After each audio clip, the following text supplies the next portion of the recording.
sekarang ngoni suka DPRD mau bagaimana? DPRD itu kalau sota duduk bagus kok ngoni pe janji-janji itu harus ditepati. Ya memang ketuk belum sama. Dorang kan ada visi dan misi tuh. Waktu mau kampanye ke sana, so mengobrol janji.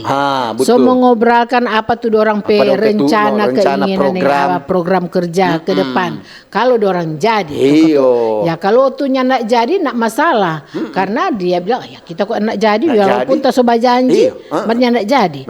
Mar sekarang tuh tugas yang ngoni so jadi, toh? Betul. Apa tuh ngoni pe janji pa masyarakat? Sekarang kita so apa tuh ngoni pe keinginan pa masyarakat? Kita so nyak jadi, kita pernah bantu kursi 60 biji di Kolong. Ngoni saya pulang. Nak jadi.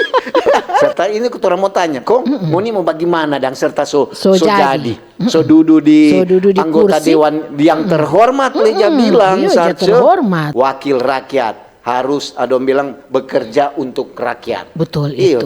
Untuk rakyat ketuk. Jadi apa yang disuarakan oleh rakyat boleh-bolehnya ngoni tindak lanjut. Iya. Bakira akan kuat ke sana. Lia akan ke sana tuh masyarakat. Mar ada ketuk butuh anggota lain ketuk tuh anggota dewan lain memang ada turun di masyarakat. Betul. Memang so menunjukkan orang pikir kinerja bagaimana. So menyatu dengan masyarakat.